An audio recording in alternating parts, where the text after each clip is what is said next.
much.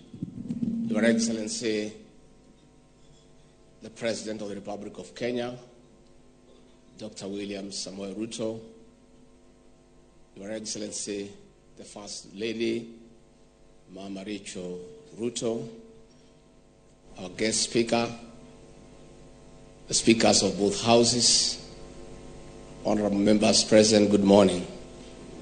God is good, and all the time. Nisalimieni kwa haya. Bwana Yesu asifiwe. Bwana Yesu asifiwe tena. Your Excellency, mine will be very brief. It's really to thank Parliament once more for putting us together to come and pray. The power of prayer has been significant and present in our lives, individually and collectively as a nation. President William Ruto and I were prayed into office by the people of Kenya, and our administration continues to thrive, arising from prayers from the people of Kenya. When we came into office, we had the worst drought in 40 years after 5 failed consecutive seasons.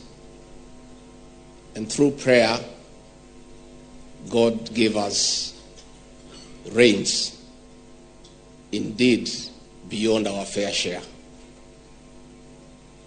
Through prayer, we have now food security, and the country is moving in the right direction. I am a living testimony of the power of prayer. You all know I'm a resident pastor 24/7.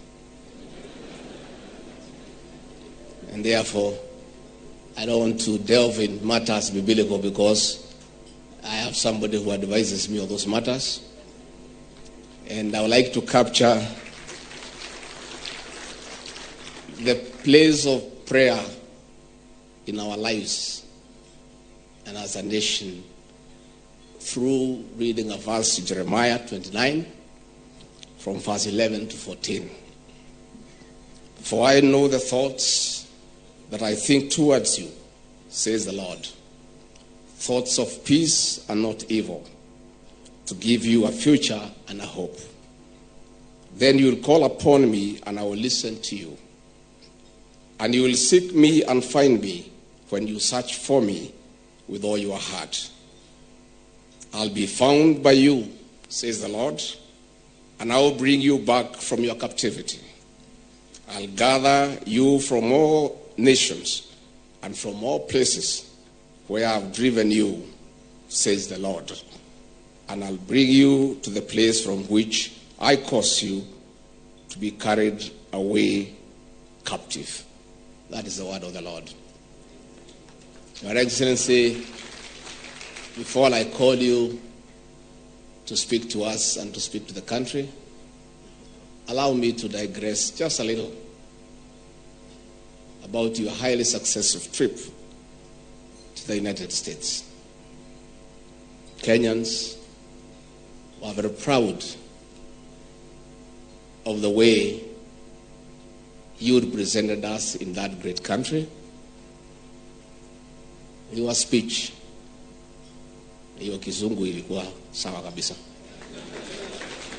And Kenyans were very happy that you put Kenya on the world map and the gains that you negotiated for the country. But Your Excellency, allow me, as a truth of man, to tell you there was a little challenge arising from your trip to most of us here. All Kenyans were monitoring what you are doing in the States. And there is something that you're doing there that created problems to many husbands across the country. When you were walking there holding the hand of the First Lady, it put us back here under a lot of immense pressure. Your Excellency, our spouses, led by mine, Pastor Dorcas, were demanding that we emulate the president and hold their hand wherever we go. Mine, and you know she's a pastor, even went beyond. That I walk her to the car. She was even saying around the house I hold her hand. And I was not alone. Najua Musalia, we call each other Omwami. Kaniambia Omwami, hii maneno hii ya kushikana mikono kwako inaweza leta shida vile imeleta kwangu. Nikamwambia Musalia, kwangu ndio tabu iko mingi zaidi. So Your Excellency, we had that challenge. But I knew, because I know you, you will solve that problem for us when you come back. I was certain, I was sure. And this morning you did just that. As we welcomed you from your car to the hold room to here, you are walking fast with me, chatting. As Mama Rachel was trying to catch up with you as we came to this room. So the matter is sorted. That was an American thing. But Your Excellency, at least for my wife, Pastor Dorcas, all is not lost. Very soon, the President will send me to the States for my assignment. I'll go with you. You have my assurance that for the time we shall be in the American soil, I'll hold your hand until we leave the country. But when we come back, please, let's go back to our lives. Your Excellency, finally, although you have sorted the problem for us, ukiwa rafiki yangu na mtu wangu lazima nikuibie siri. Nimepata habari. Kwa hiyo maneno utaitwa kwa main conference alafu utajibu. With those very many remarks, please be upstanding and I'll assist me to usher in our President with clapping, Dr. William Ruto, the President of the Republic of Kenya.